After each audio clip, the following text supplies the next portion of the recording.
Jana Monroe, Hearts of Darkness, Serial Killers, the Behavioral Science Unit, and My Life as a Woman in the FBI.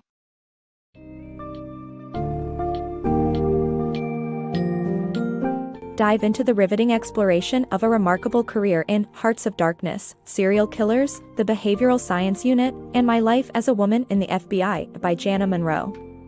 This compelling narrative takes you on an extraordinary journey through the shadows of law enforcement, from Monroe's early days dealing with societal challenges as a community school police officer to her pioneering role in the FBI's Behavioral Science Unit.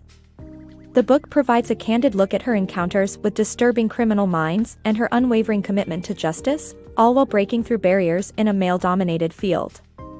Readers can expect to uncover the psychological underpinnings of the most notorious criminals, the intricate dynamics of the justice system, and Monroe's personal battles with societal expectations and personal safety. If you're intrigued by the interplay of crime, psychology, and gender dynamics, Monroe's story will both shock and inspire you.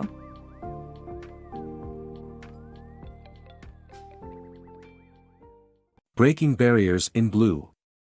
Jana Monroe's law enforcement journey thrust her onto the front line of social conflicts, breaking gender barriers and unraveling the psychology of violence. Starting as a community school police officer, Monroe saw firsthand how systemic issues like poverty and substance abuse shaped young lives. Her encounter with an 18-year-old boy, tormented by past abuse and led into a web of crime, revealed the tragic path shaped by despair and misguided choices. The case underscored the complex interplay of trauma and rage, recurring themes in her work. Amidst the expanding presence of LA gangs in suburbs, Monroe delved into the eeriness of gang culture. Here, she uncovered the grim allure of belonging promised to neglected youth, making her an authority in understanding these dynamics. Her professional life paralleled personal challenges as she considered joining the FBI. Her captain's skepticism and her husband's expectation for traditional gender roles tested her resolve. A turning point came when, during a heated argument, she boldly left her husband's car amidst highway traffic, symbolizing her defiance against societal confines. Monroe's path illustrated an unwavering dedication to justice and her refusal to be confined by conventional expectations. The path to agenthood. You may think you're prepared, but stepping into the FBI Academy in Quantico, Virginia, in July 1985 taught many aspiring agents, including Monroe, that readiness is a complex beast. That year, she joined a predominantly male cohort in a daunting 4-month regimen, where only about half would earn the final nod. Their days were split between absorbing law theory, dissecting notorious criminal cases, and sharpening their combat and surveillance prowess, creating a potent mix of intellectual and physical challenges. Having cut her teeth in prior law enforcement roles, Monroe swiftly mastered scenario-based drills, where quick instincts and lightning-fast decision-making shone brightest. Yet, beyond the cerebral and the tactical, the Academy wove its fabric from deeper threads. Fidelity, bravery, and integrity wasn't mere lettering on a wall but a philosophical backbone visible in every class and exercise. A compelling task had them rank ethical values, revealing commonalities between Monroe and fellow recruit Dale, setting the stage for an unexpected bond. Their synergy soon transitioned into marriage. Years later, Monroe returned to observe fresh faces embarking on this demanding journey. An exercise laid bare a critical flaw: recruits, in their eagerness, often sped toward danger without strategizing. Faced with a fictitious fugitive, they favored brawn over brains, ignoring the necessity of prudent analysis. Questions like the actual offense committed or even practical concerns, such as the practicalities of long stakeouts for female agents, were overshadowed by adrenaline. Her experiences lay bare the duality of law enforcement training. It is a test not only of skill acquisition but of embedding core values and ethical sensibilities, vital for crafting not just competent agents, but principled protectors. Chilling justice unveiled. In a career filled with confronting human evil, one case stands vividly in Jana Monroe's memory as both haunting and deeply rewarding. In 1989, Joan Rogers and her 2 daughters were brutally murdered during a vacation from Ohio to Florida. After leaving Disney World, their trip took a tragic turn in Tampa. When their bodies were found floating in the bay, Monroe joined the FBI's intense investigation. It was a sight that would linger with her, a solemn reminder of their last moments. The case initially seemed hopeless, with scant evidence beyond a missing persons report and the chilling scene itself. Investigators meticulously examined every detail, from the food consumed by the victims to the intricate knots that bound them, yet the truth remained elusive. A breakthrough came when Monroe re-evaluated a small scrap of paper found in the Rogers car. This note, initially thought to be in Jones' handwriting, might actually be penned by the killer himself. With this crucial insight, Monroe and her team dared to think creatively, broadcasting the mysterious handwriting on billboards, calling the public to action. This unconventional method bore fruit, leading to the identification of Ober Chandler. As an aluminum siding contractor with a dubious past, Chandler's handwriting matched the note. Arrested and charged, Chandler's capture not only brought justice for the Rogers family but, as Monroe reflected, potentially helped stop a serial killer in his tracks. His connection to another, earlier murder suggested a pattern of escalating violence. For Monroe, this case represented a rare achievement in a field often marred by unanswered questions and unresolved sorrow. It provided a glimpse of justice served and a chance to see an investigation from start to fruition, bringing a measure of closure to an otherwise dark chapter. Breaking barriers at BSU. In the FBI's prestigious Behavioral Science Unit, a realm known for tackling the thorniest of criminal cases, Monroe saw both opportunity and imbalance. She understood the unit's stellar reputation but also perceived its blind spots, particularly in appreciating the female viewpoint, both as pivotal members of the team and as frequent crime victims. The interview itself was a shocking and revealing test of Monroe's mettle. Initially routine, the session took a harrowing turn when the interviewers silently slid disturbing crime scene photographs her way. These graphic images depicted victims in extreme states of brutalization. The room was charged with anticipation, their eyes on Monroe, waiting for her reaction. Instead of recoiling or showing distress, Monroe calmly probed the photo's purpose.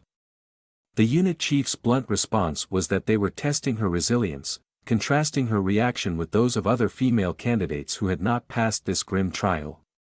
Monroe, unshaken, asserted her qualifications with confidence, comparing her extensive first-hand experience with homicide cases to the less directly relevant background of the interviewers. Her bold approach earned her an invitation to assist in a complex consultation. During the session, male agents struggled to decipher mysterious marks beneath the victim's breasts. When Douglas turned to Monroe for her analysis, she offered a critical insight: the marks were likely impressions left by an underwire bra, worn over time. This revelation, which none of the male agents had considered, led to an awkward but enlightening moment of recognition. 2 days later, the call came. The BSU acknowledged their need for Monroe's fresh perspective and offered her the position, a nod to her ability to challenge norms and break through the traditional barriers within the unit. Within the Mind of Darkness. Jana Monroe's experience with the Behavioral Science Unit delved into the depths of humanity's darkest instincts. Engaging face-to-face with some of history's most notorious criminals, she sought to unravel their chilling enigmas.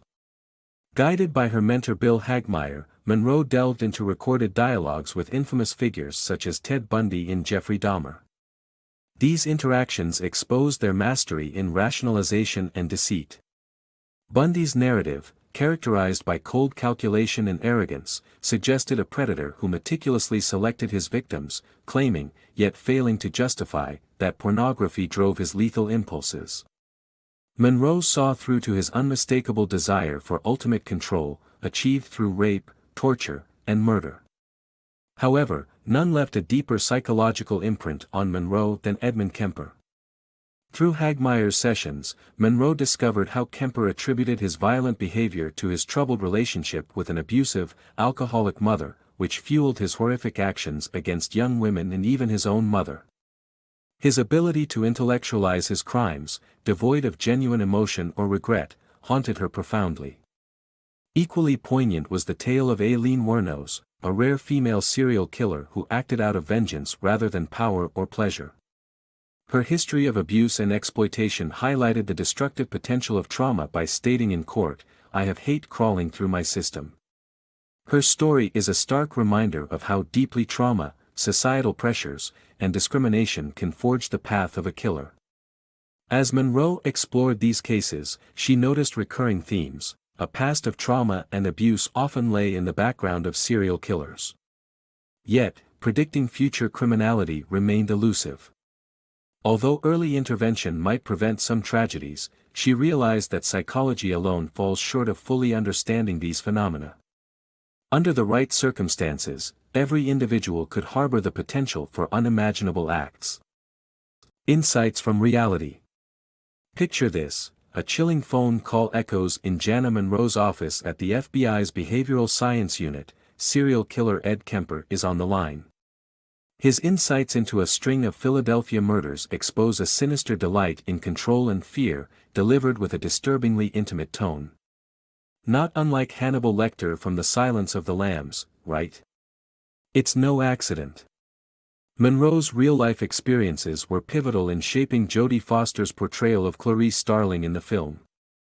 Monroe, the sole female agent in the unit, had a unique perspective on navigating a male-dominated field. Her advice to Foster was crucial, detailing both the overt sexism she faced and the resolve it took to maintain her identity, like refusing to relinquish her polka-dot heels despite her boss's demands. Such anecdotes equipped Foster to embody the nuanced challenge of being a woman in law enforcement.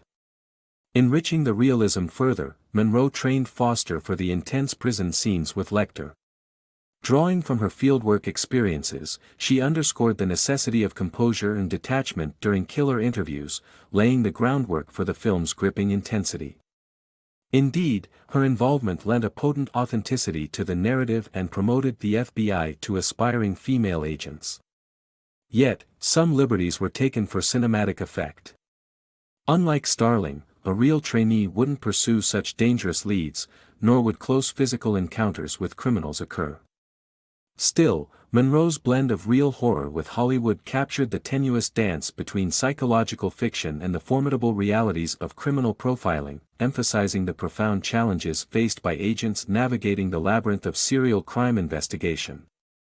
Shadows of the Mind. As Monroe concluded her 5th year at the Behavioral Science Unit, BSU, she faced the heavy toll of her work peering into the minds of serial killers. The once exhilarating challenge of dissecting criminal psyches had tarnished her view of the world, breeding paranoia. Ordinary moments became tainted, she hid kitchen knives, feared mundane items, and took extreme measures to ensure her safety during trips. Her vigilance spiraled, warping into an unsettling fear. This occupational hazard seeped into her personal life, affecting her husband, Dale, as well. Assigned protection duty for mob underboss Sammy the Bull Gravano, Dale transitioned from detestation to camaraderie, blurring professional boundaries as late-night movie sessions with the mobster became routine. This shift illustrated how easily abnormal situations could infiltrate one's personal life, normalizing the bizarre. Monroe ultimately chose to leave the BSU to reclaim her peace from the unrelenting exposure to the grim realities that eroded her ability to separate work from life. This decision wasn't just a career shift, it was a profound journey towards rediscovering normalcy after years steeped in the darkest recesses of human behavior.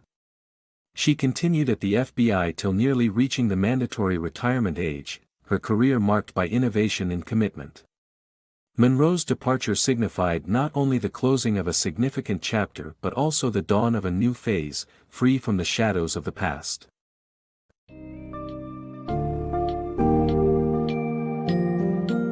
Jana Monroe's Hearts of Darkness is an eye-opening memoir that encapsulates the intricate journey of a woman who not only shaped her path in a challenging field but also carved a unique space in criminal psychology.